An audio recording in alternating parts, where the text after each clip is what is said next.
नीरसं हि शब्दशास्त्रम् नीरसं हि शब्दशास्त्रम् नाम रसविधानत।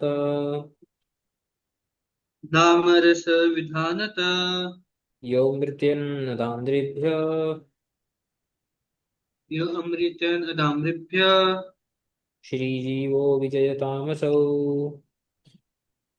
श्रीजीवो विजयतामसो। साङ्केत्यं पारिहास्यं वा साङ्केत्यं पारिहास्यं वा स्तोभं हेलनम् एव वा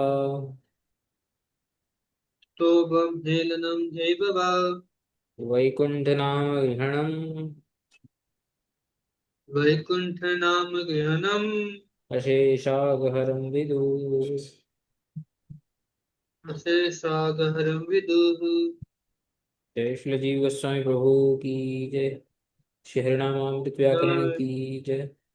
पावन श्री गुरु जय महाराज जी की जय। जय।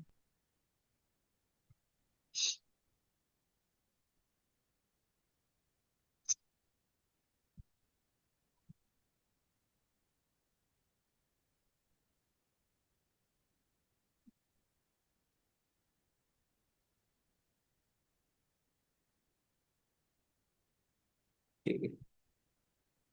तो हम कर्ण कारक का अध्ययन हमने प्रारंभ किया था पिछली बार। आज हम इसको समाप्त कर लेंगे। तो पिछली बार हमने जो मुख्य सूत्र है कर्ण कारक का उसको हमने पढ़ा। एक बार फिर से उसके मुख्य अंश देखकर आगे बढ़ते हैं। कर्तुर अधीनम प्रकृष्टम सहायम करणम। कर्ता के अधीन जो प्रकृष्ट यानी जो मुख्य सहायम सहायम यानी कारक ही है बेसिकली। जो सभी कार्यों में से कर्ता के लिए सबसे मुख्य कारक है। उसको कर्ण संज्ञा दी जाती है। और महर्षि पाणिनि बोलते हैं साधकतमम करणम। साधकतम यानी साधकतम। तो प्रकृष्टम की जगह पर उन्होंने तम प्रत्यय का प्रयोग करके साधक यानी कारक, कारकों में से जो सबसे कारकतम यानी प्रकृष्ट है, प्रधान है, वह कारक जो है कर्ण कारक बोला जाता है। तो हमने उदाहरण भी देखे थे। कृष्णो गाह वनाद यमुना तीरे वंशी वाद्येन आह्वयते। तो भगवान जो हैं गायों को वन से यमुना तीर में बुलाने के लिए वंशी वादन कर रहे हैं। तो वंशी वादन जो है वो गायों को आवाहन करने के लिए सबसे मुख्य प्रधान साधन है। इसलिए उसको करण कारक की संज्ञा देकर अनुक्ते करण कर्तरी करणे च तृतीया, जो सूत्र हमने पहले पढ़ा हुआ है उससे तृतीया का विधान हो जाएगा। हस्तेन उत्तरियाम भ्रमयति। हाथ से जो उत्तरी है जिसको आज हम कुर्ता शर्ट वगैरह बोलते हैं उसको जो है हिलाता है, निकालता है। और फिर हमने कुछ श्लोक भी पढ़े थे कि जो प्रकृष्ट साधन है, जो प्रकृष्ट सहायक है, वो कैसे कैसे पता चलता है कि वो प्रकृष्ट सहायक है। तो यहाँ पे अमृत टीका में और वाक्य पदीय में भी हमने अ, जो है कुछ कारिकाएं पढ़ी थी। यहाँ पे ये क्या बोलती है कारिका। कारकाव्यवधानेन क्रिया निष्पत्ति कारकम यद्वै विवक्षितुम तेषु करणम तत्प्रकीर्तितम। अन्य अन्य कारकों का व्यवधान नहीं होता है। कारक अव्यवधानेन, व्यवधान मतलब बीच में आना, यानी कि ये वाले कारक के बीच में कोई नहीं आता है बल्कि ये वाला कारक दूसरों के बीच में आता है। जैसे हमने देखा वंशी वादन जो क्रिया है, जो करता है कृष्ण, उनका जो व्यापार है वो क्या है, उंगली चलाना, जो होल में जो है हवा भरना मुख से, वंशी के जो रंध्र है। तो इन सब व्यापार की क्या खाली जो है गाय आ जाएगी, नहीं आएगी। वंशी वादन होना चाहिए बीच में, है ना। और वंशी वादन और व्यापार जो है ना, वंशी वादन का जो व्यापार है, कर्ण कारक का जो व्यापार है और जो क्रिया है उसमें उसके बीच में कोई नहीं आता है। समझ में आया कि नहीं? ये इसका अर्थ था। हाँ। तो उसको अब व्यवधान नहीं होता है किसी का, बल्कि कर्ता के व्यापार में व्यवधान होता है, और अन्य अन्य कारकों के व्यवधान में तो, जो अन्य अन्य कारकों के व्यापार में तो व्यवधान होगा ही। और फिर भी ये विवक्षा से ही करण कारक की संज्ञा दी जाती है। ये तो अलग अलग चीजें हो सकती हैं। जैसे हमने पिछली बार भी देखा था कि हम्म, पेड़ को काटता है, हाथ से काटता है, बल से काटता है, या परशु से काटता है, इत्यादि ऐसे उदाहरण जो हमने अष्टाध्यायी में देखे थे। तो ये विवक्षा से जो है, इसके ऊपर विवक्षा का भी एक रोल होता है। करणम खलु सर्वत्र कर्तव्यापार गोचरम, तिरोदधाति कर्तारम प्राधान्यम तन्निबद्धनम। वही है कि करण जो है वो कर्ता के व्यापार को भी बीच में आता है। हम्म। और कर्तुरधीनमिति किम, कृष्ण प्रसादात् सुखम लभते, पंचमी वक्ष्यते। कृष्ण प्रसाद से सुख प्राप्त होता है, लेकिन कृष्ण प्रसाद, जो कृष्ण का जो अनुग्रह है, वो कभी कर्ता के, किसी भी कर्ता के अधीन नहीं हो सकता है। बल्कि जितने भी लोग हैं, लोक में जितने भी प्राणी हैं, वे कृष्ण अनुग्रह के अधीन हैं। तो क्योंकि यहाँ पे अधीनत्व नहीं है, ये हरिनामामृत व्याकरण का एक स्पेशल, जो आप बोल सकते हो, रूल है। और जब हमने देखा कि प्रकृष्टम, किसके बीच में प्रकृष्टम, स्वकक्षाशु प्रकर्षश्च करणानां न विद्यते, आश्रित अतिशयत्वं तु परतस्तत्र लक्षणम। जो जितने भी करण कारक होते हैं उनके आपस में प्रकृष्ट क्या है, उस प्रकार के प्रकृष्ट की बात नहीं हो रही है। दूसरे दूसरे कारकों में जो प्रकृष्ट है, वहां पे प्रकृष्ट का जो लक्षण बताया जा रहा है। इसलिए करण दो या तीन से ज्यादा भी हो सकते हैं। जैसे यहाँ पे भी हमने देखा था, श्वेन पथा दीपकया, दीपिकया याति दध्ना क्षीरेण सर्पिषा च ओदनम भुंक्ते इत्यादि। और अंत में ये सेम है जो हमने ऊपर की कारिका पढ़ी थी, स्वातंत्र्य प्रयोक्तार आरादेवोपकुर्वते, करणेन ही सर्वेषां व्यापारो विवधीयते। कर्ण कारक ही बाकी जितने जितने भी अन्य कारक हैं उनके व्यापार का व्यवधान करता है। कर्ण कारक का व्यवधान कोई नहीं कर सकता है। तो इसलिए कैसे पता चलेगा, क्रियायाः परिनिष्पत्तिर यद व्यापाराद अनंतरम। क्रिया की निष्पत्ति, जिसके व्यापार के एकदम, जिस कारक का व्यापार होते ही क्रिया की निष्पत्ति हो रही है, ऐसा जिस कारक के लिए विवक्षा मन में आएगी, यदा विवक्ष्यते तत्र करणत्वम स्मृतम। जब ऐसी विवक्षा जिस कारक के लिए होती है कि हाँ भाई, इस कारक का व्यापार होते ही क्या हो गया, क्रिया समाप्त हो गई, ऐसा भाव, बीच में कोई नहीं आया, व्यवधान नहीं हुआ, किसी और कारक की आवश्यकता नहीं पड़ी बीच में आने की। हम्म? बल्कि ये वाला जो कारक का जो व्यापार है, ये बाकी सबके बीच में अवश्य आया है। ये सोचने से, ये सब ट्रिक्स होते हैं, ऐसा ऐसा दिमाग में डालने से हम जो कर्ण कारक है, हम उसको समझ सकते हैं। ठीक है। तो यहाँ पर हमारा कल का रिवीजन हो गया। अभी आगे के कुछ अपवाद सूत्र हैं, छोटे छोटे ही सूत्र हैं, इनको आज समाप्त कर देंगे। दिवह करणम कर्म वा, इसका अष्टाध्यायी में भी अगला ही सूत्र है, दिवह कर्म च। यहाँ पे क्या बोल रहे हैं देखो, दिव धातु, दिव धातु है एक,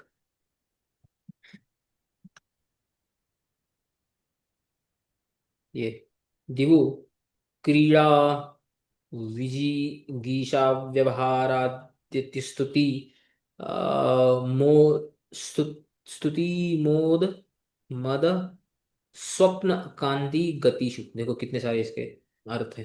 हम्म, खेलना, जीतना, जीतने की इच्छा करना, व्यवहार करना, तेजस्वी होना, चमकना, प्रशंसा करना, स्तुति।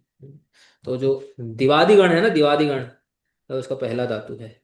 हम्म, इसी इसी धातु के नाम से दिवादि। दिव से प्रारंभ होने वाले जितने भी धातु हैं वो इस गण में आते हैं। तो ये जो दिव धातु है, ये दिव धातु के संदर्भ में ये सूत्र आया है।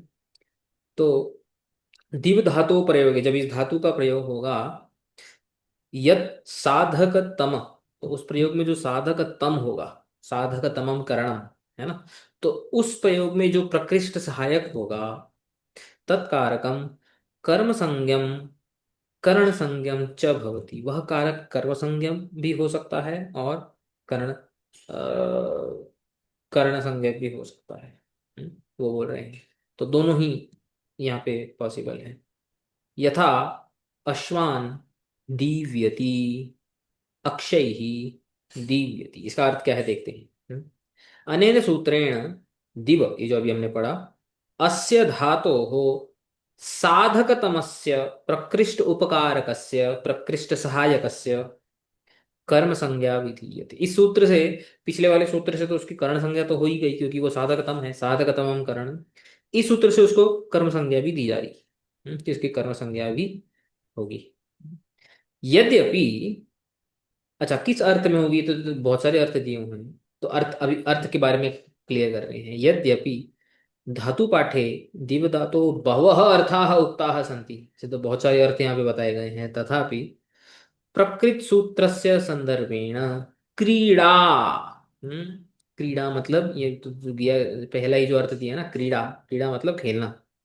हम्म, केवल यही अर्थ इस सूत्र के संदर्भ में आता है, और मुख्य रूप से कौन सी क्रीड़ा, द्युत क्रीड़ा। द्युत क्रीड़ा तो सुना ही आपने। हम्म, तो मेनली ज्यादातर द्युत क्रीड़ा के संदर्भ में इस धातु का प्रयोग होता है, आई मीन इस संदर्भ में। सामान्य रूपेण अस्यां द्यूत क्रीड़ायां प्रकर्षेण उपयोगिनः सन्ति अक्षाः। तो जब द्यूत क्रीड़ा होती है तो खेलने के लिए सबसे मुख्य साधन कौन सा होता है, वो पास है जिसको बोलते हैं ना, पासा फेंको, मामाश्री। हम्म, हम्म। तो हम्म। जो शकुनी मामा जो लेते हैं ऐसे हाथ में, ऐसे ऐसे, जिनको कहते हैं डाइस, जिसको बोलते हैं आजकल लूडो खेलते हैं जैसे, लगभग वैसा ही। तो हाँ। वो जो पाशे होते हैं उन्हीं को ही अक्ष बोला जाता है। तो उन, वो जो अक्ष हैं वो साधकतम है, क्योंकि उन्हीं से ही तो क्रीड़ा हो रही है, उनके द्वारा ही तो क्रीड़ा हो रही है। तो हाँ। द्यूत क्रीडायां प्रकर्षेण उपयोगिनः सन्ति अक्षाः, अतः द्यूत क्रीडायां अक्षाः एव साधकतमत्वेन परिगण्यते, इसलिए उनका साधकतमत्व के रूप में गणन होता है, परिगणन होता है। अतः क्योंकि उनका साधकतम के रूप में परिगणन होता है, तो पिछले सूत्र से उनमें तृतीया भी आ सकती है और इस सूत्र से उनमें द्वितीया भी आ सकती है। अतः अक्ष पदार्थस्य प्रकृत सूत्रेण कर्म संज्ञा अपि भवति। यथा अक्षान दीव्यति, अक्षान दीव्यति, अभी यह अर्थ तो वही है, अक्ष से खेलता है, द्युत क्रीड़ा करता है, और अथवा अक्षय ही दीव्यति, अक्षय ही दीव्यति सेम अर्थ है, अक्ष से द्युत क्रीड़ा खेलता है।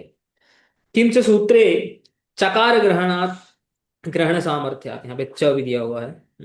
साधक तमम करणम, पिछले सूत्र से, इति अनेन अक्ष पदार्थ से करण संज्ञा अपि भवति, येन अक्षय ही दीव्यति इति अपि प्रयोग सिद्ध्यति ही। ठीक है। तो जो है अ, दीव्यति मतलब जब क्रीड़ा के अर्थ में आता है, तो और भी ज्यादातर द्युत क्रीड़ा में, और तो द्युत क्रीड़ा में तो एक ही साधकतम मतलब मोस्टली होता है अक्ष। तो आप ऐसे मान लो कि इस एक ही वाक्य के लिए मोस्टली इस सूत्र का प्रयोग मेन है, मतलब और हो सकते हैं वाक्य, बट मेन यही वाक्य है। तो यहाँ पे देखो, यहाँ पे वही बोल रहे हैं,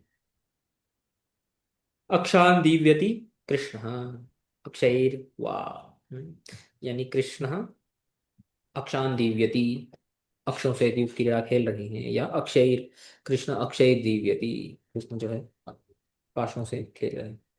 दिवु क्रीड़ा आदिषु, क्रीड़ा आदिषु बहुत सारे अर्थ दिए हैं। धातो हो प्रयोगे तस्य करणम कर्म वा स्यात्, तो उसका जो कर्ण कारक होगा, तो यहाँ पे जो दिया हुआ है ना, कि उसमें जो साधक तम होगा, साधक तम क्या होता है, कर्ण ही तो होता है, साधक तमम करणम, तो उसमें जो कर्ण होगा वो कर्म भी हो सकता है। क्रीड़ा अर्थकत्वेन अकर्मकत्वात् अप्राप्ते विभाषाया कर्म विधानम। तो वो क्या बोल रहे हैं, कि ये क्रीड़ा के अर्थ में यह जो धातु है अकर्मक है। यहाँ हालांकि यहाँ पे सकर्मक दिया हुआ है, क्योंकि आगे भी हम देखेंगे कि इसके बहुत सारे अर्थ होते हैं, बट क्रीड़ा के अर्थ में बोल रहे हैं कि क्रीड़ा अर्थकत्वेन अकर्मकत्वात् अप्राप्ते विभाषा। हम्म, विभाषया। तो कर्म तो अप्राप्त हो नहीं सकता कर्म, क्योंकि अकर्मक है इस अर्थ में। तो विभाषा, विभाषा का अर्थ क्या होता है जानते हैं विभाषा का? भाषा मतलब बोलने की इच्छा वही होगी ना। नहीं, वो तो विवक्षा होती है। बोलना ऐसा कुछ। विवक्षा अलग है, विभाषा अलग है। विभाषा मतलब वाह। ऑप्शनल, वैकल्पिक रूप से। जैसे अच्छा। संस्कृत व्याकरण में वाह के बदले विभाषा का भी प्रयोग होता है। और एक भी, और एक दो भी हैं, आएंगे आगे। शब्द हैं जिनका प्रयोग हो सकता है। कर्म विधानम, अक्ष शब्द पाशकवाची। बोल रहे हैं अक्ष का अर्थ क्या है? अक्ष वही है जो जिसको हमने बोला अभी, डाइस, पाशक, पाश। ठीक है, समझ में आ गया।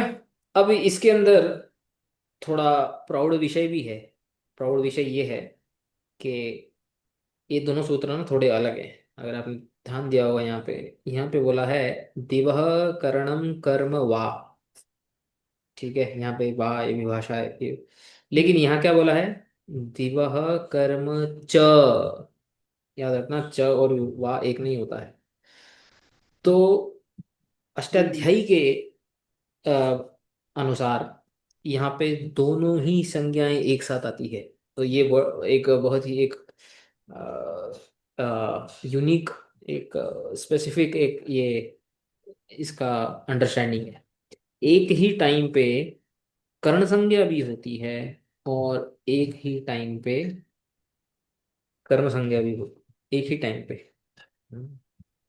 तो बट एक जीव ही गोस्वामी टाइम पे ने, कैसे होगा?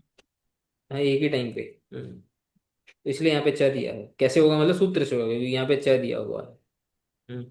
एक ही टाइम पे। देखो, अत्र इदम अवधेयम यत् प्रकृत सूत्रेण दिव धातु प्रयोगे सातकतमस्य कर्म संज्ञा तथा च करण संज्ञा युगपत विधीयते। युगपत मतलब एक साथ, एक साथ होगी इसकी। हम्म। इति उक्ते एकस्मिन् एव समये, एक ही समय में अक्ष पदार्थः कर्म संज्ञकः अपि अस्ति करण संज्ञकः अपि अस्ति। तो ये थोड़ा प्रौढ़ विषय है, लेकिन जीव गोस्वामी ने ऐसा जो है न मानते हुए उन्होंने वाह बोला है। तो इसलिए यहाँ पे इन्होंने लगता है अत्र केचित युगपत एवं संज्ञा द्वयम मन्यन्ते। केचित मतलब जो पाणिनीय के जो फॉलोअर्स हैं, पाणिनी और अष्टाध्यायी के जो फॉलोअर्स हैं, वो मानते हैं कि यहाँ पे दोनों संज्ञाएं एक साथ लगेगी। तेन, वो कुछ कारण भी देते हैं यहाँ पे, इनमें हम जाएंगे नहीं, ये बहुत कॉम्प्लिकेटेड है। मनसा देव देवदत्त यज्ञ तेन अक्षयी देवयते। मतलब इनमें से जैसे मनसा देव है, हम्म, इसकी जो व्युत्पत्ति, जो निष्पत्ति होती है, वो इस प्रकार से होती है कि अगर आप उसमें तृतीया और द्वितीया दोनों मानोगे, तभी ही वो शब्द बन पाएगा, अथवा वो शब्द बन ही नहीं पाएगा। इसके लिए वहां पे लिखा हुआ है मनसा देव इत्यादि। बट यहाँ पे जीव गोस्वामी का थोड़ा अलग है। अस्मन मते तु भवति एव, वो बोल रहे हैं कि हमारे मत में ये जो है ऐसा वाक्य बिना दोनों को एक संज्ञा, एक टाइम पे जो है दोनों संज्ञा दिए हो सकता है। वो कुछ भट्टी का प्रयोग अगर करते हैं इत्यादि, वो सब छोड़ दो। सब अभी इसमें नहीं जाएंगे, आगे देखते हैं। अगर कभी समय हुआ और इतना ज़्यादा इंटरेस्ट हुआ तो, बट अभी के लिए मुख्य सूत्र जो हमने पढ़ा वो जानना सफिशियंट है। ठीक है। हम्म। हम्म। ठीक है, तो हम अभी आगे बढ़ते हैं।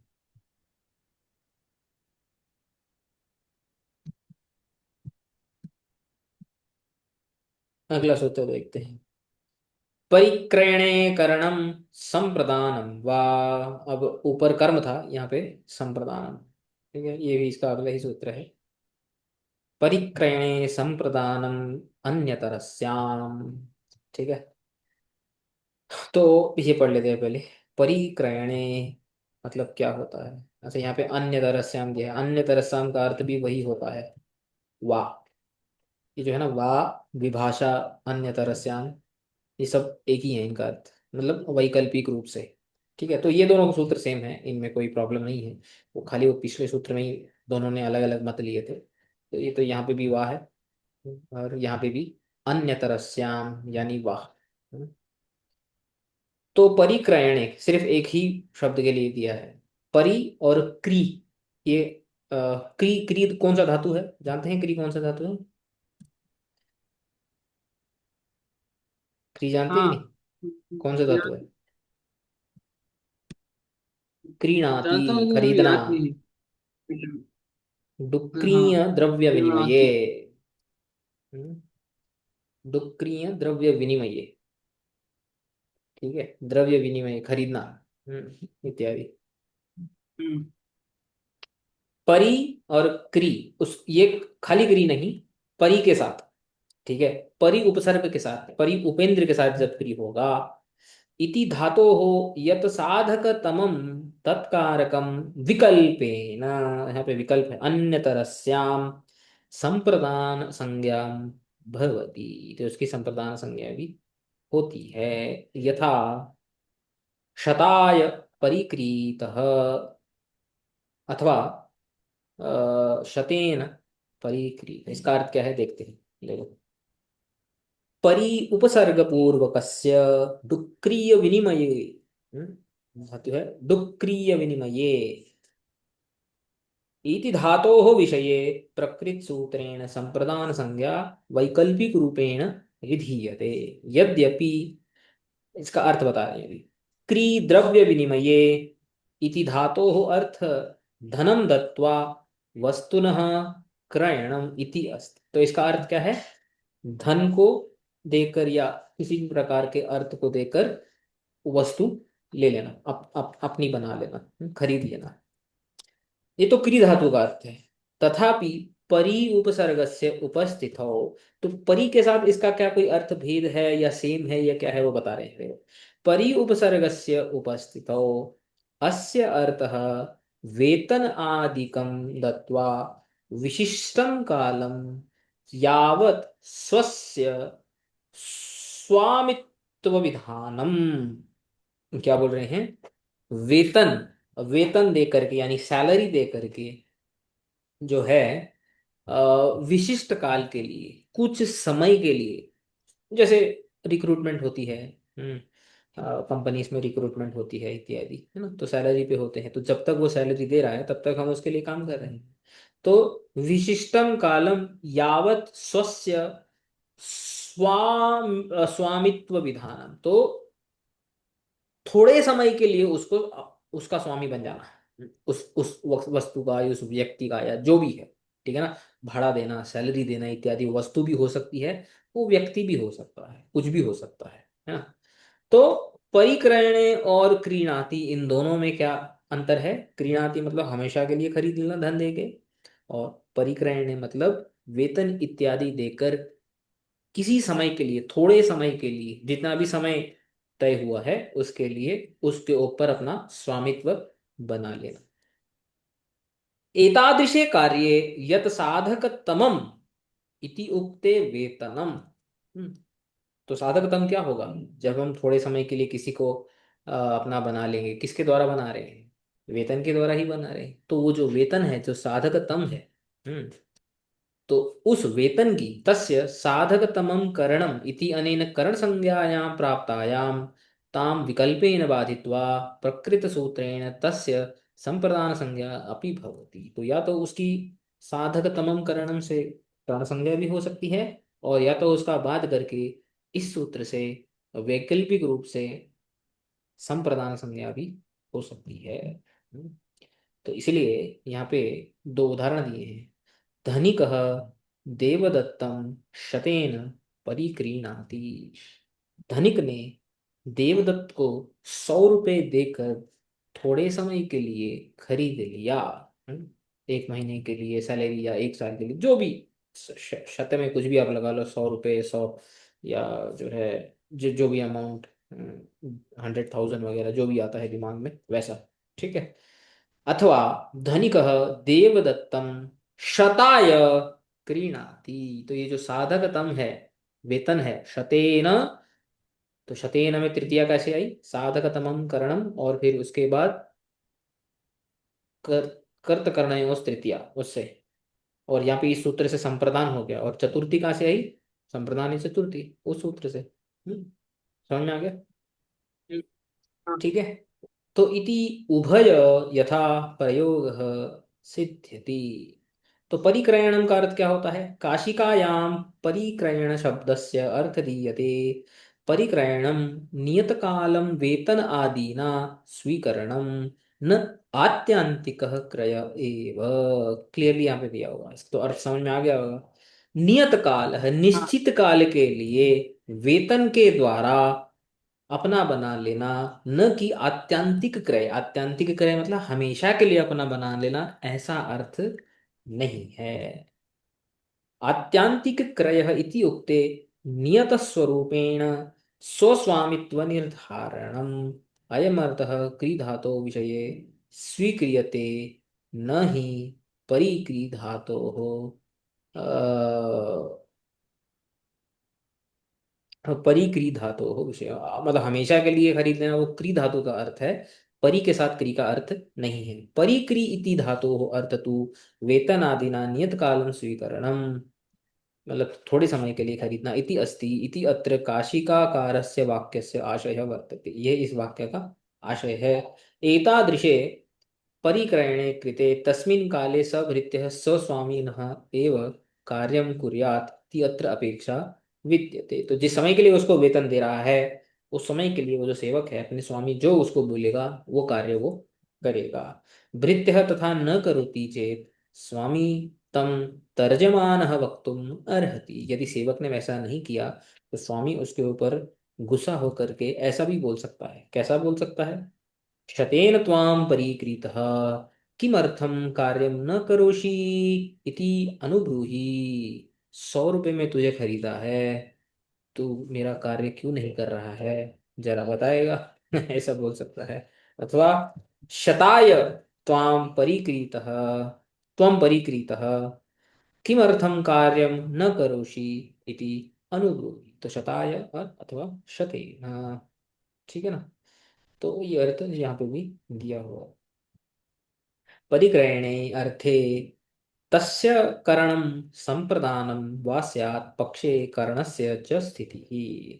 परिग्रहणे अर्थ में जो है करण संप्रदान हो जाएगा, अथवा इस सूत्र अगर नहीं लगाएंगे तो पिछले सूत्र से, मुख्य सूत्र से करण भी हो सकता है। परिक्रीत इति डुक्रिय द्रव्य विनिमये कर्मणि तः, वही बता रहे हैं इस धातु में कर्मणि में क्ता प्रत्यय लगाकर परिक्रीत ऐसा बनता है। नियते निर्धारित काले इति अर्थ, निर्धारित काले, निर्धारित समय के लिए खरीदना। क्रय आत्यंतिक एव भवति, और जो क्री धातु का अर्थ क्या होता है, आत्यंतिक स्वस्वामित्व, और परिक्री का नियत काल काले स्वस्वामित्व। यह परिशब्देन तत् प्रत्यासक्ति द्योतते। तो परिशब्द से जो है इसकी डिफरेंस यहाँ पे बता रहे हैं। तेन आत्यंतिक क्रय समीपम परिक्रयणं कतिचित् दिनं पर्यन्तं तिष्ठति न तो यावत् जीवनम इति वेदयितुम नियत काले वशीकृत इति अर्थ उल्लेख। सेम चीज बोल रहे हैं कि थोड़े समय के लिए यहाँ पे खरीदने की बात हो रही है। यावत जीवन मतलब पूरे जीवन उसको खरीद लिया, ऐसी बात यहाँ पे नहीं हो रही है। इसलिए जीव गोस्वामी यहाँ पे सेम उदाहरण देते हैं। शतेन अथवा शताय परिक्रीत, 100 रुपये में उसको खरीद लिया। शतेन वेतनेन मतलब 100 रुपये का वेतन देकर, नियत काले निश्चित काल के लिए, वशीकृत वश में कर देना, यानी उसके ऊपर स्वस्वामित्व बना लेना, इति अर्थ। ठीक है। तो ये सूत्र भी हो गया। अब अगला भी सूत्र देख लेते हैं। स्तोकाल्पकृच्छ्र कतिपयेभ्यः करणे पंचमी वा असत्ववचने। देखो क्या बोल रहे हैं।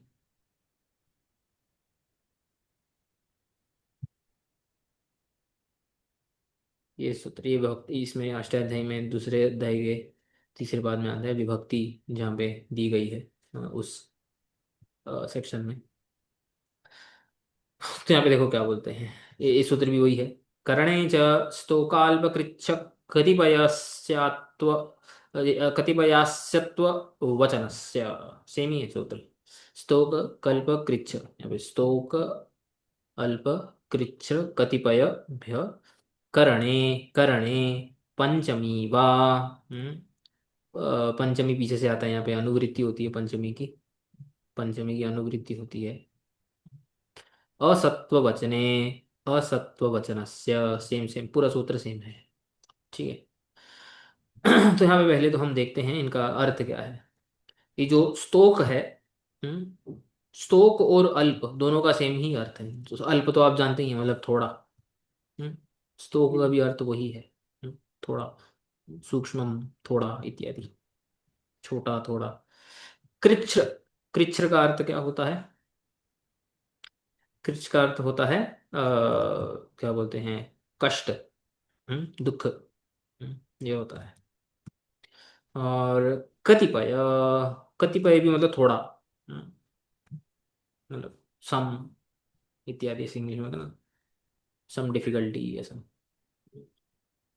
लगभग वही है तो कल्प के जैसा।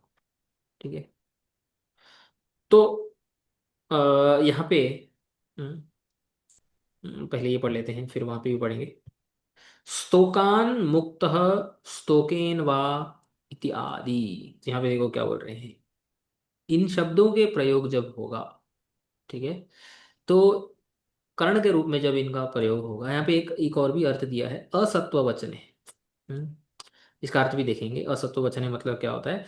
इन शब्दों के प्रयोग में जो कर्ण होगा, वह, उसमें वैकल्पिक रूप से पंचमी भी आएगी। अब मतलब ऐसा हो, ठीक है। आगे बढ़ने से पहले मेरे को आप ये बताओ, ये जो तीन सूत्र, तीसरा सूत्र हम पढ़ रहे हैं, ये जो अभी तक हमने दो सूत्र पढ़े और ये जो सूत्र पढ़ रहे हैं, इसमें क्या अंतर है?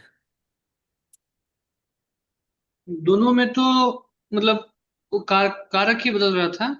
इसमें सिर्फ हाँ, इसमें विभक्ति बदल रहा विभक्ति है। बदल रही है। ये विभक्ति का वैकल्पिक सूत्र है। वो दोनों कारक के वैकल्पिक सूत्र थे। अब इसमें क्या होगा, जब पंचमी का प्रयोग होगा, तो वाक्य देख कर ये लग सकता है कि अरे अपादाने पंचमी, तो दिमाग में तो वही होता है ज्यादातर मुख्य सूत्र। लेकिन नहीं, यहाँ पे आ गया करणे पंचमी। तो इसीलिए कारक में कभी भी ऐसा नहीं बोल सकते, हमेशा नहीं बोल सकते, ज्यादातर जरूर होता है। मुख्य सूत्र तो 90% तो लगते ही, इसमें तो कोई प्रॉब्लम नहीं है। लेकिन 100% के हर पूरे साहित्य, संस्कृत साहित्य में ऐसा ही है कि जो है कर्ण में तृतीय आएगी, या फिर कर्ण में द्वितीय आएगी। ऐसा तो है ही नहीं। इसीलिए कारक प्रकरण बनाया गया है। क्योंकि अगर वो ही होता, इतना सिंपल होता, तो कारक प्रकरण की आवश्यकता ही नहीं होती थी। पांच सूत्र ऐसी, छह सूत्र डाल करके हम उनको बता देते कि भाई हो गया। बस वो तो नाम प्रकरण में ही छह सूत्र एक्स्ट्रा एक्स्ट्रा आ जाते थे, और फिर हो जाता था, चलो भाई इसमें ये विभक्ति, इसमें ये विभक्ति, इसमें खत्म। तो कारक का अलग से पूरा अध्याय बनाने की क्या जरूरत थी? तो इसीलिए ऐसा नहीं है। तो इसलिए यहाँ पे क्या बोल रहे हैं, ये तो दिमाग में हमारे होने चाहिए कि ये जो अपवाद है, ये कारक अपवाद है या विभक्ति अपवाद है। तो पिछले दो सूत्र कारक अपवाद थे। हम्म, और ये सूत्र जो है ये विभक्ति अपवाद है। ठीक है, समझ में आ रहा है कि नहीं? हाँ। हम्म।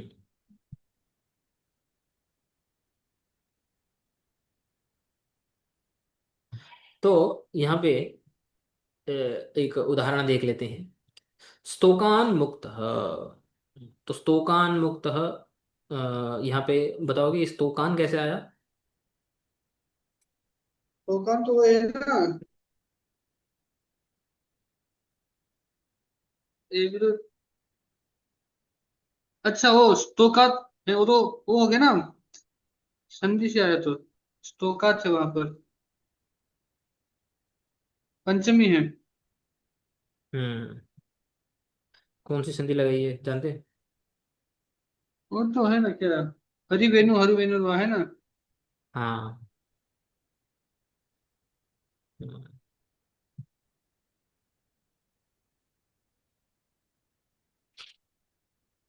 तो यहाँ पे स्तोकात मुक्त, ठीक है। तो यहाँ पे पंचमी है, अथवा स्तोकेन मुक्त यहाँ पे तृतीया है। अब चाहे पंचमी हो चाहे तृतीया हो, वो कारक एक ही है।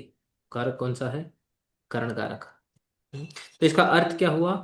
मुक्त हो जाना। और स्तोक का अर्थ जैसे हम जानते हैं अल्प है, यानी इसका बेसिकली अर्थ है कि थोड़े से, थोड़ा सा कुछ पनिशमेंट भोग करके, या फिर थोड़ा सा कुछ फाइन दे करके, पैसा दे करके, वो किसी मुसीबत में था या किसी में था, उससे मुक्त हो गया। मतलब कि उस उसका मुक्त थोड़े से हो गया। उसको ज्यादा भुगतना नहीं पड़ा। ऐसा कुछ इस वाक्य का अर्थ है। स्तोकेन मुक्त, अथवा स्तोकात मुक्त इत्यादि। यहाँ पे पढ़ते हैं। अच्छा, असत्व वचने इति किम? असत्व वचने, अद्रव्य वचने, ठीक है, वो कोई द्रव्य नहीं होना चाहिए। हम्म, जिसके लिए स्तोक या अल्प इत्यादि शब्दों का प्रयोग हुआ है, वो कोई कोई फिजिकल ऑब्जेक्ट नहीं होना चाहिए, द्रव्य नहीं होना चाहिए, वो गुण होना चाहिए। हम्म, गुणवचने सति स्तोक आदि शब्दानाम करणकारके पंचमी वा स्यात् पक्षे यथा प्राप्त तृतीया। ये तृतीया भी आ सकती है। अब ये आगे देखो बता रहे हैं। स्तोकादयो स्वभावतः गुणवाचिनः। हम्म, ये जो शब्द दिए हैं ना, स्तोक आदि, ये स्तोक, अल्प, कृच्छ, कतिपय इत्यादि, ये स्वाभाविक रूप से है, गुणवाची ही है, द्रव्यवाची नहीं है। यदा तु अभेदोपचारेण स्तोकादि गुणवती द्रव्ये वर्तन्ते तदा भवन्ति सत्ववाचिना इति तत्र नित्यम एव तृतीया। तो दूसरा उसका काउंटर एग्जांपल देखो। सत्वम द्रव्यम, जीव गोस्वामी बता रहे हैं, सत्वम मतलब क्या? द्रव्यम। तत्र तु, तो जहां पे पंचमी नहीं आएगी, केवल मात्र तृतीया ही आएगी, उसका उदाहरण बता रहे हैं। स्तोकेन विषेण हतः, इसका अर्थ बताओ। अच्छा, थोड़े से विष से मर गया। हाँ, अभी ये विष क्या है? ये विष का जो है इसके रूप में आया है, विशेषण के रूप में आया है। हम्म तो विष एक हाँ। द्रव्य है ना, विष कोई गुण थोड़ी हम्म। है, वो तो द्रव्य है, एक ऑब्जेक्ट है विष। तो ऐसा ऑब्जेक्ट जब हम्म। भी कुछ होएगा, द्रव्य अगर कुछ होगा, हम्म तो द्रव्य को सत्व बोलते हैं। हम्म तो उसमें फिर पंचमी नहीं आएगी। तो पिछला जो हमने ये देखा, हम्म हम्म। उसमें क्या था? स्तोकेन मुक्त, वो कुछ ऐसा कुछ द्रव्य दिमाग में नहीं आ रहा है, वो बोल रहे थोड़े से ही मुक्त हो गया वो, ठीक है ना, बस एक गुण है, थोड़े से ही मुक्त हो गया वो। तो जब कोई द्रव्य के लिए प्रयोग नहीं किया गया होगा, तभी ही पंचमी आ सकती। जीव गोस्वामी फिर भी बोलते हैं कि स्तोकाद विषाद हतः इति अभी केचित। कोई कोई ऐसा भी जो है, इसको भी हाँ बोल देते हैं, बट अष्टाध्यायी में भी असत्व वचन आया है, तो ये कोई कोई ऐसा बोलते हैं, ज्यादातर ऐसा नहीं बोलते हैं। तो इसलिए बोल रहे हैं कि यदि स्तोकादि गुणवती द्रव्य वर्तनते, अगर द्रव्य में होगा, तदा भवंती सत्ववाचिन, तो वो सत्ववाची हो जाएगा। और उस केस में क्या होगा? इति तत्र नित्यमेव तृतीया, तो उस केस में नित्य ही तृतीया आएगी, फिर पंचमी नहीं आएगी। और उदाहरण दे रहे हैं दूसरे दूसरे शब्दों के। अल्पाद अल्पेन व रक्षित, सेम है। मुक्त रक्षित तो एक ही बात है, स्तोक और अल्प भी एक ही बात है। अल्पेन रक्षित, अल्पात रक्षित। कृच्छ्रात कृच्छ्रेण वा जीवित, उसका जो कष्टमय जीवन है, कष्ट से जी रहा है, तो कृच्छ्रात जीवित। ये भी इसमें देखो द्रव्य नहीं आता दिमाग में, ये गुण है, ठीक है। कृच्छ्रेण जीवित, कतिपयात कतिपयेन वा समुद्धृत, मतलब थोड़े से ही उसका जो है समृद्धि हो गई। उसकी समृद्धि हो गई। करण इति किम? क्रियाभीषणे कर्मणि मा भूत स्तोकम स्वपिति इति। तो वो बोल रहे हैं यहाँ पे इस सूत्र में करण क्यों डाला हुआ है? के स्तोकल्प कृच्छ कतिपयेभ्यो करणे पंचमी वाह, वो बोलते हैं, याद है क्रिया विशेषण का हमने एक सूत्र पढ़ा था, क्रिया विशेषण में क्या आता है? ये विशेषण में वही आता ना, क्या? ये विशेष्य और विशेषण का जो विभक्ति है सेम रहता है। नहीं, क्रिया क्रिया विशेषण। आप बोल रहे हो विशेष और विशेषण बोल रहे हो आप, विशेष विशेषण अलग है, क्रिया विशेषण का एक सूत्र पढ़ा था हमने, अगर आपको याद होगा तो। क्रिया विशेषण कर्म होता है, कर्म। ये भी आपको, जैसे वो था ना, क्या था, अ, जोर से भाग रहा है, अरे क्या, एक उदाहरण क्या था यार वो। हाँ। द्रुत है ना, धावत और हम्म। ऐसा। हम्म, दिमाग में नहीं आ रहा है, तो होगा ना, ये सूत्र हमने पढ़ा था, क्रिया विशेषण इसका लगभग अंतिम टॉपिक था। तुल्याधिकरण क्रिया विशेषण, क्रिया विशेषणम कर्म, तच्च ब्रह्मैक वचनम सदा अनुक्तम, सूत्र शीघ्रम आलम करोति, याद है कि नहीं, थोड़ा थोड़ा याद आ रहा है कि नहीं। हाँ हाँ। हम्म, ये वही है, वही बोल रहे हैं, तो वो क्या बोल रहे हैं यहाँ पे,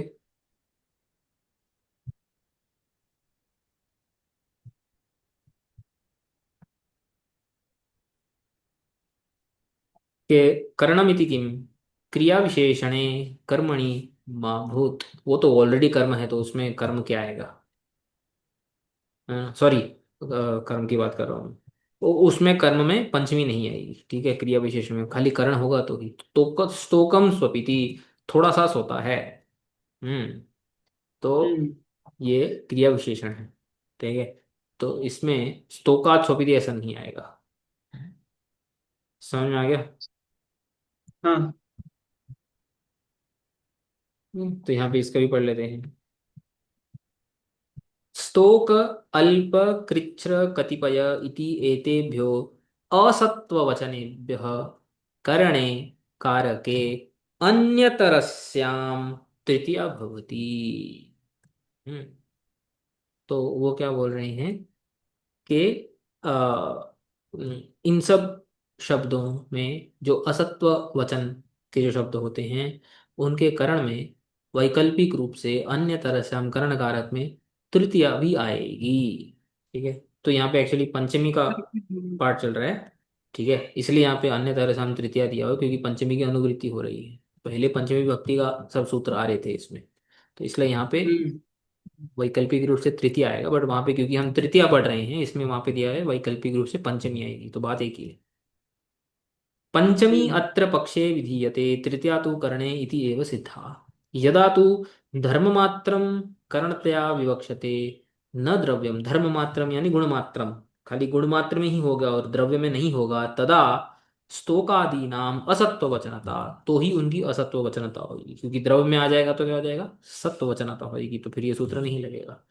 स्तोकाद मुक्त, यहाँ पे देखो संधि का विच्छेद नहीं किया हुआ है, तो यहाँ पे लिखा हुआ है स्तोकाद मुक्त, स्तोकेन मुक्त, तो ये तो हमने देखा, ऐसे ही अल्पाद मुक्त, अल्पेन मुक्त, कृच्छ्राद मुक्त, कृच्छ्रेण मुक्त, कतिपयाद मुक्त, कतिपयेन, असत्व वचनस्य इति किम, स्तोकेन विषेण हतः, सेम एग्जांपल यहाँ पे भी दिया हुआ है, थोड़े से विष के साथ मर गया, मारा गया। अल्पेन मधुना मत, थोड़े ही मधु के साथ, मधु समझते हैं ना। हाँ। जैसे आज की डेट में होता है ना, थोड़ी पीने से ही चढ़ गई। तो लगभग वैसे ही वाक्य है। हम्म। करण इति किम, क्रिया विशेषणे कर्मणि मा भूत स्तोकम मुंचति, ठीक है, थोड़ा सा मुक्त हो गया, उसमें ये क्रिया विशेषण, थोड़े से मुक्त हो गया और थोड़ा सा मुक्त हो गया, ये दोनों अलग अलग है, वो ये क्रिया हाँ। विशेषण बन जाता, तो इसमें पंचमी नहीं आएगी, ठीक है, नहीं तो फिर वो मिक्स हो जाएगा। बाल उन्होंने भी पढ़ लेते हैं। हम्म।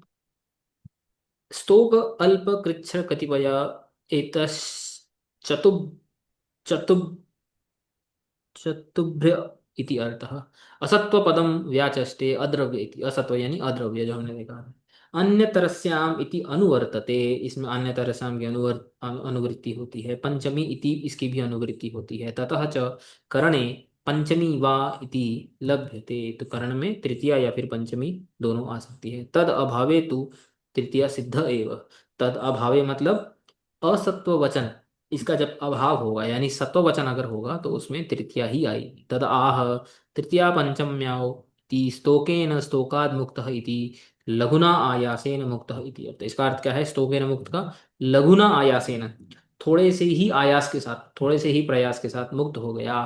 आयासो न द्रव्यम इति भाव। आयास जो है, प्रयास जो है, वो द्रव्य नहीं है। वो ऑब्जेक्ट नहीं है। तो इसलिए अद्रव्यवाची होने से उसमें स्तोकाद मुक्त ऐसा हम बना सकते हैं। द्रव्ये वृत्तौ स्तोकेन विषयेण हत इति तृतीयैव इति अर्थः। तो जो द्रव्य होगा तो उसमें तृतीया ही आएगी। अल्पेन अल्पाद वा मुक्तः, कृच्छेण कृच्छाद वा मुक्तः, कष्टेन इति अर्थः। कृच्छ यानी कष्ट। कतिपयेन कतिपयाद वा मुक्तः, अकृत्स्नेन साधनेन इति अर्थः। कृत्स्न साधन मतलब थोड़ा सा ही साधन किया और उससे मुक्त हो गया, तो वही सेम ही अर्थ है, कतिपयेन कतिपयाद वा मुक्त है। ठीक हो गया।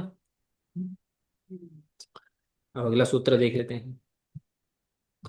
तृप्ति अर्थ करणे षष्ठी वा। तो ऐसा कोई सूत्र अष्टाध्यायी में नहीं है, जीव समय दिया है। तृप्ति अर्थ, तृप्ति अर्थ मतलब तृप्ति अर्थो येषाम ते तृप्ति अर्थाः तेषां धातूनां करणकारके षष्ठी वा स्यात्। तो वो क्या बोल रहे हैं, जो जिन धातुओं का तृप्ति, तृप्त हो जाना, सेटिस्फाइड हो जाना, ऐसा जो अर्थ होता है, उनके प्रयोग में जो करण होता है वो वैकल्पिक रूप से षष्ठी, उसका, उसमें षष्ठी भी प्रयोग हो सकती है। इसी यहाँ पे देखो क्या बोल रहे हैं, नवनीतैर तृप्त बाल गोपाल। ये तो साधारण अर्थ है, कि नवनीत ही, जो नवनीत है उससे बाल गोपाल तृप्त हो गए। ये तो कॉमन जो साधकतम में जो तृतीया लगी है। किंतु इस सूत्र से वो बोल रहे हैं नवनीता नाम तृप्त बाल गोपाल, बाल गोपाल नवनीता नाम तृप्त अर्थ वही है। तो यहाँ पे एक चीज बताते हैं, तृप्ति अर्थ अप्राप्तो विधि। देखो यहाँ पे क्या बोल रहे हैं, देखो तृप्ति अर्थ ग्रहणात्। तृप्ति अर्थ से कौन से धातु होते हैं, त्रिफ धातु, त्रिम्फ धातु, ये सब आपने देखा होगा धातु पाठ जब हम कर रहे थे। हालांकि इनका ज्यादा प्रयोग होता नहीं है, बट उनका अर्थ तृप्ति के अर्थ में है। त्रिम्फ, त्रिफ, तुष, तुष धातु, तुष्ट, इसका तो प्रयोग होता ही है। तुष प्रिय, तुष्यादीनाम च तथा आंग पूर्वस्य अश्नातिर। अश धातु जो भोजन में आता है, अश भोजन है, उसमें आ यह उपेंद्र लगाने से उसका अर्थ तृप्ति हो जाता है। हम्म? तो ऐसा भट्टी प्रयोग करते हैं भट्टी काव्य में, फलानाम अलम आशिता, फलों से तृप्ति हो जाना, इसका ऐसा अर्थ है। ठीक है, इसलिए यहाँ पे फलानाम ऐसा प्रयोग किया है। तो करणे इति किम, वने तृप्यन्ति निर्वृता इति न अधिकरणे षष्ठी। तो करणे मतलब करण में ही आएगी, और कोई कारक में नहीं आएगी। तो वने तृप्यन्ति निर्वृता, निर्वृत्ता, जिसके पास धन नहीं है वो वन में तृप्त हो जाता है। तो वन जो है वो अधिकरण है, वो करण नहीं है। ऐसा है। मुझे लगता है कि ये अ, षष्ठी तो आ ही जाती है वैसे। हम्म, वो जब संबंध विवक्षा होती है तो हमने पहले पढ़ा ही था। शायद इसके लिए सूत्र पाणिनि में शायद नहीं है ये। तो जब संबंध की विवक्षा होती है तो षष्ठी तो आ ही जाती है, हमने देखा था। जब कारक की विवक्षा नहीं होती है, कारक को बताने की, तो फिर संबंध हो जाता है, संबंध से षष्ठी आ जाती है। बट यहाँ पे सूत्र दिया हो सकता है कि शायद इसका ज्यादा प्रयोग होता हो, ऐसा कुछ। तो अंतिम सूत्र आज का,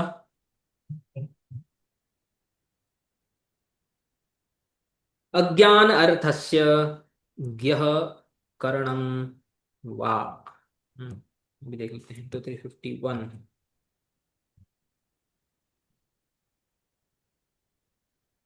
ठीक है, यहाँ पे देखो, पहले काशी का पढ़ लेते हैं, फिर उस पे आते हैं। तो ये सूत्र क्या है, ज्ञो विदर्थस्य करणे। तो यहाँ पे बोला है अज्ञान अर्थस्य यह करणम वा। ठीक है, अब पहले ये देखते हैं कि जब ज्ञ धातु होता है, यहाँ पे ज्ञ धातु था पहले, हम्म, ज्ञा उबोधने, ठीक है ना। ज्ञा धातु, ज्ञा उबोधने धातु है, ठीक है, क्रियादिगण का धातु है। तो ये क्रियादि, हमने क्री धातु देखा था, वो क्री धातु क्रियादिगण का पहला धातु है। दिव धातु भी देखा आज, जो दिवादिगण का पहला धातु है। क्रीणाति जो धातु देखा था, वो क्रियादिगण का पहला धातु है। तो उसी गण का जो ये ज्ञा धातु है, अवबोधन, ज्ञा का तो आप जानते ही हैं, है ना, क्या उसके तो जानाति, जानीते, उभयपदी धातु है ये, ठीक है ना। परस्मैपदी लिखा है यहाँ पे, तो उभयपदी रूप दिए उन्होंने, ठीक है। तो ज्ञा अवबोधने, ठीक है। तो जानना, ज्ञ- ज्ञान इत्यादि जो है यहाँ से अ, जो है डिराइव होते हैं इस धातु से, ठीक है। तो यहाँ पे देखो क्या बोला है।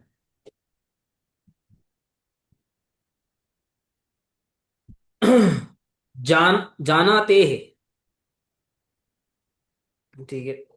जानातेर अविद अर्थस्य अज्ञान अर्थस्य करणे कारके षष्ठी विभक्तिर भवति। देखो, इस धातु के प्रयोग में कौन से अर्थ में, करण में जो है षष्ठी विभक्ति आएगी, कौन से अर्थ में करण में षष्ठी विभक्ति आएगी, एक स्पेशल अर्थ है। वो क्या है? अविद अर्थ, अविद अर्थस्य करणे षष्ठी वा, ठीक है। तो षष्ठी विभक्ति भवति। तो अविद अर्थस्य मतलब क्या, यहाँ पे देखो लिखा है, यहाँ पे लिखा है अविद अर्थस्य अज्ञान अर्थस्य, अज्ञान अर्थस्य। इंटरेस्टिंग है, ज्ञा धातु में जब अज्ञान अर्थ होगा, हम्म, तो उसमें उसके करण में षष्ठी भी जो है आएगी। अज्ञान अर्थस्य, सॉरी, षष्ठी षष्ठी बोल रहा हूँ मैं कब से। उसमें करण उसका जो है करण कारक भी हो जाएगा, ठीक है। हम्म,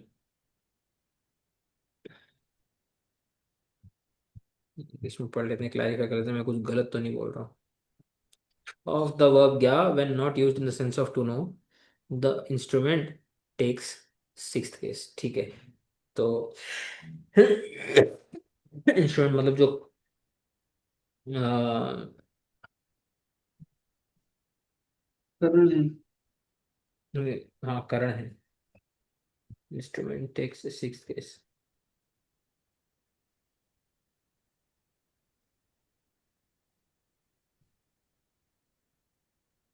हम्म।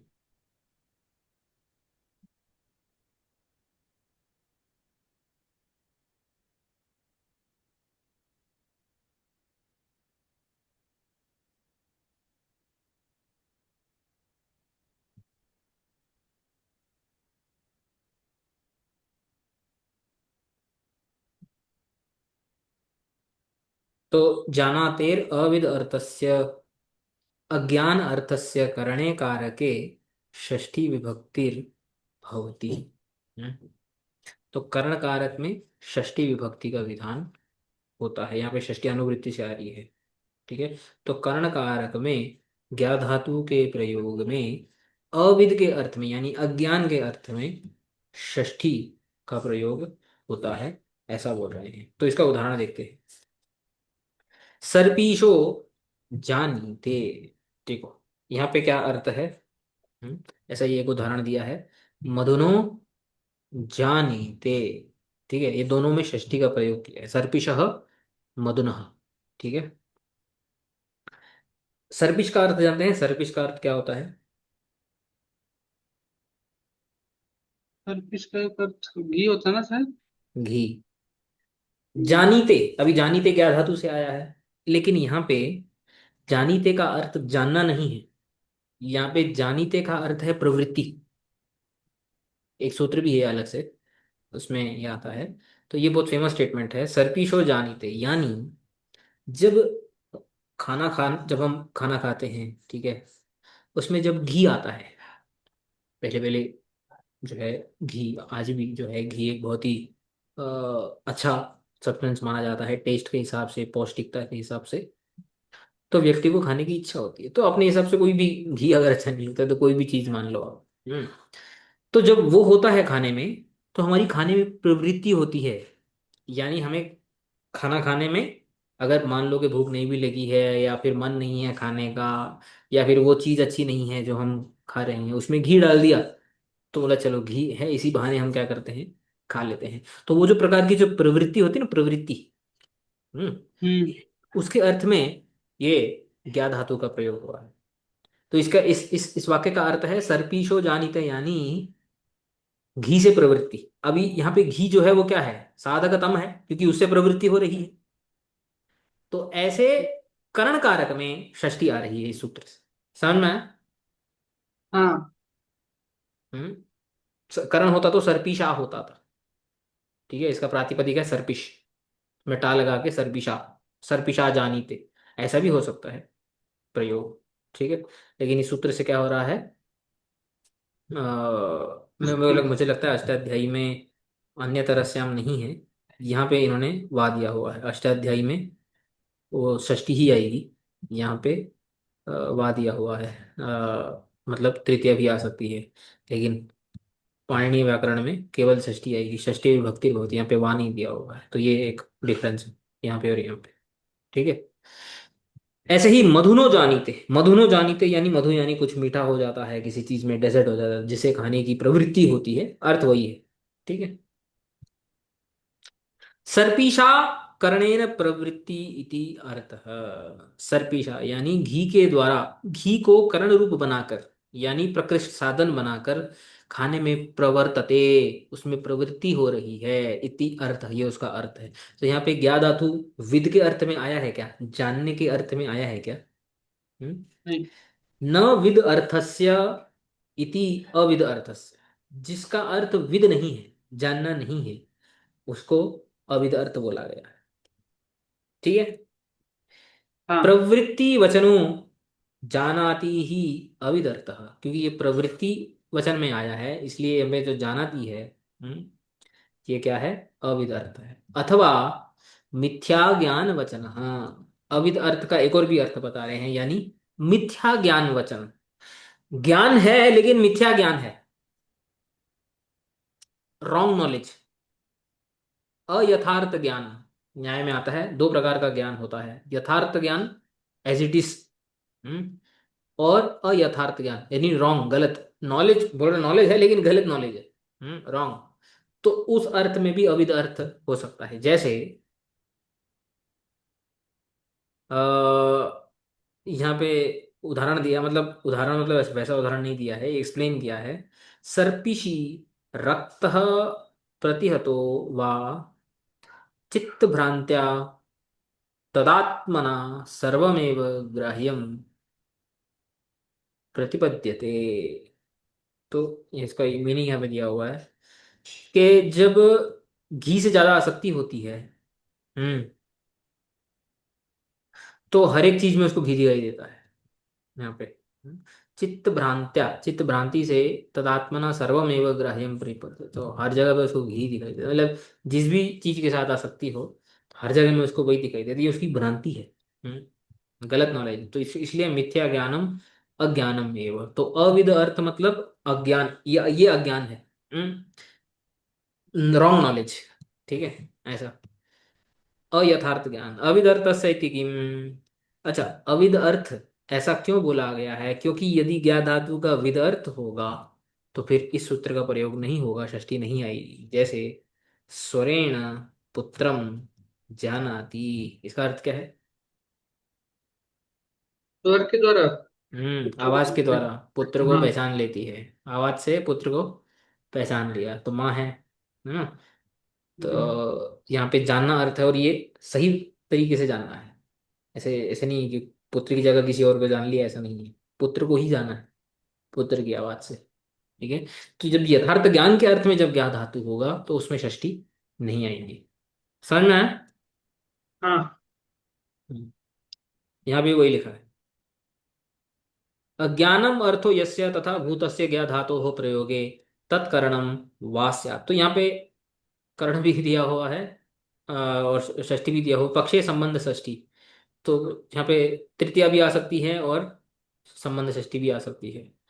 तो यहाँ पे देखो क्या बोला है, गंगा जलेन जानीते, गंगा जल से जानीते, वाह, ठीक है।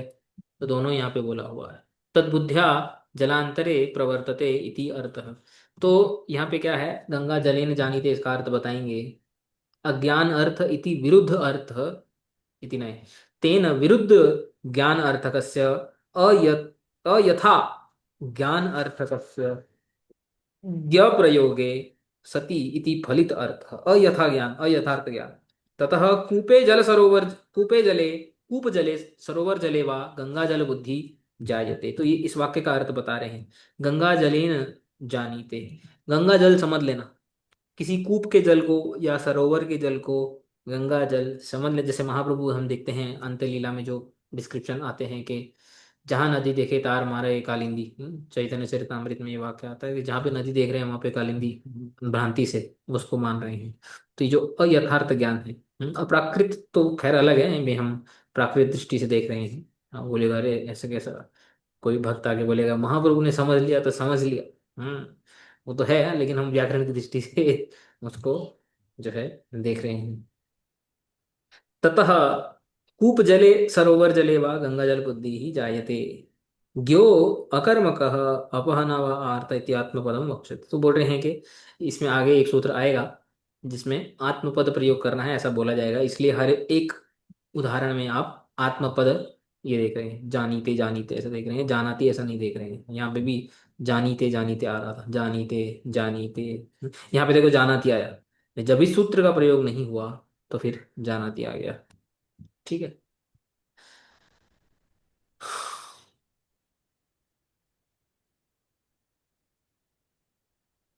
तो यहाँ पे देखो क्या बोल रहा है, अत्र अभी विवक्षातः षष्ट्याम सिद्ध्याम अपि विशेष वचनम नियम अर्थम। यहाँ पे भी षष्ठी अगर होनी चाहिए तो संबंध विवक्षा से हो जाती, लेकिन यहाँ पे षष्ठी क्यों दिया, इसका कारण दिया हुआ है इस सूत्र का कि इसमें कर्म नहीं आना चाहिए। क्योंकि अगर आप देखो गंगा जलम जानीत इति कर्म माँ भूत, हम्म, तो जानना सकर्मक है, किसको जानना है ऐसा भी प्रश्न हो सकता है। जब अयथार्थ ज्ञान भी होगा तो किस चीज का अयथार्थ ज्ञान होगा, तो इसमें कर्म एक एक पॉइंट ऑफ व्यू से आ सकता है ना। तो कर्म न आए, या तो केवल षष्ठी आए या तो तृतीय आए, कर्म को रोकने के लिए यहाँ पे षष्ठी को स्पेसिफाई किया गया नियम अर्थम, उसको नियमित करने के लिए कि केवल मात्र षष्ठी ही आ सकती है, यहाँ पे कर्म नहीं आ सकता है। यथा ज्ञान अर्थत्वे तु भवति एव कर्म, यथा यथार्थ ज्ञान होगा तो कर्म हो सकता है। कंठ स्वरेण कृष्णम जानाति, कंठ के स्वर से यशोदा कृष्ण को जान लेती है ना। तो यहाँ पे भी यहाँ पुत्रम आया था। तो यहाँ पे देखो ज्ञा धातु सकर्मक है, अगर यथार्थ ज्ञान है तो कर्म आएगा, लेकिन अयथार्थ ज्ञान है तो अष्टाध्यायी के सूत्र से या तो षष्ठी आएगा खाली, या तो हरिनाम अमृत व्याकरण के सूत्र से या तो षष्ठी या तो तृतीया दोनों। समझ में आया? हाँ। ठीक है। ठीक है, तो यह हमारा जो कर्णकारक का जो अध्ययन यहाँ पे समाप्त होता है। और इसके आगे हमने कर्म कर्ता और कर्म जहाँ पे विराम दिया था, अब हम वहीं से उसको कंटिन्यू करेंगे। और वह जब खत्म हो जाएगा तो हमारी कारक विभक्ति खत्म हो जाएगी। कारक विभक्ति टाइम लगेगा खैर उसको। कारक विभक्ति के बाद आएगी उपपद विभक्ति, कृष्ण प्रवचनीय विभक्ति इत्यादि वो आएंगी। ठीक है ना। तो यहाँ पे हम इसको आज के लिए विराम देते हैं। वाञ्छा कल्पतरुभ्यश्च कृपा सिन्धुभ्य एव च पतितानां पावनेभ्यो वैष्णवेभ्यो नमो